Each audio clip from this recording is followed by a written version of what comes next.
रेणु मिश्रा पौराणिक कथा YouTube channel में आप सबों का भव्य स्वागत है।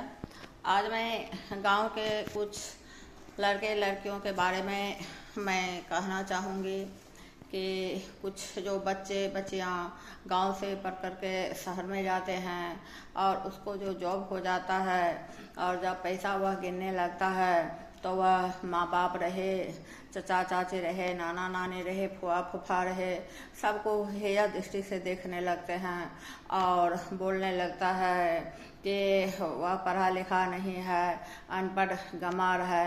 लेकिन यह सोचता नहीं है कि हम भी तो इसी माहौल से पढ़ के गए हैं और उस माँ बाप का तो बलिहारी है कि उस गांव में रह करके तुमको आज इस सीढ़ी पर पहुंचाया है और आज जो तुम शहर के माहौल को देख रहे हो, पैसा गिन रहे हो। अगर माँ बाप अपना स्वार्थ देखता, अपने स्वार्थ में अगर लिप्त रहता तब तुम नहीं वह शहर देखता, नहीं वह पैसा गिनता, नहीं वह पोस्ट देखता। यह सब एक कहानी है। हम गए थे अपने गौरी शंकर थान अपने मैके में, 25 साल पहले की कहानी है। एक वृद्ध आदमी थे, वे बहुत दुखी थे, तो बहुत लेट हो गया था हमको पूजा करने में जाने में। तो वे वृद्ध व्यक्ति बहुत उदास थे, तो हमने उनसे उदासी का कारण पूछा। तो उन वृद्ध आदमी को 3 लड़का था और तीनों लड़का विदेश में था, अच्छा पोस्ट पर था, पोता सब भी अच्छा पोस्ट पर था।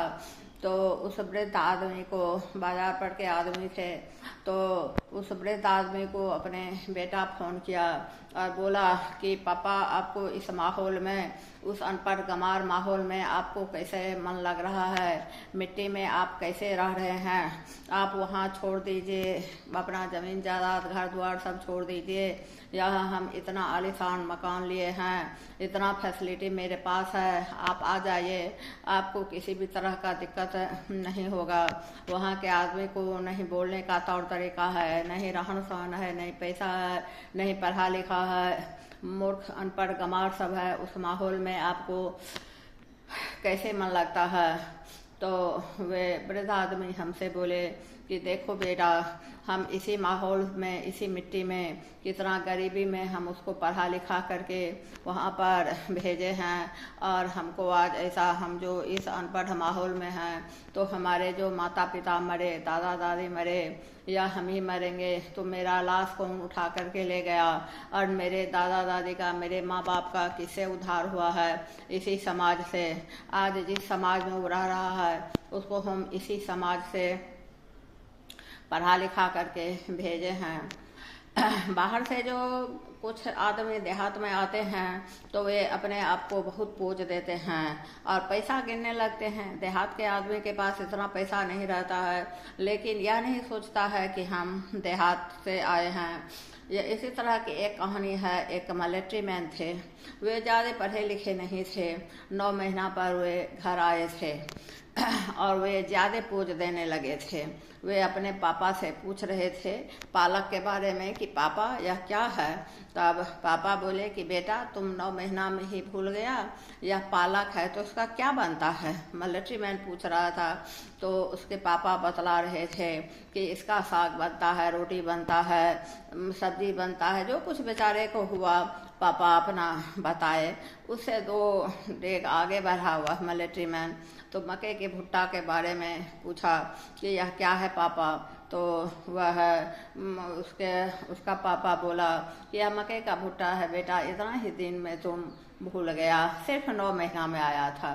उससे आगे गया तब गेहूं का पेड़ खड़ा था, तो गेहूं के पेड़ के बारे में पूछने लगा कि यह क्या है? जंगल है, भांति भांति की बातें बोलने लगा।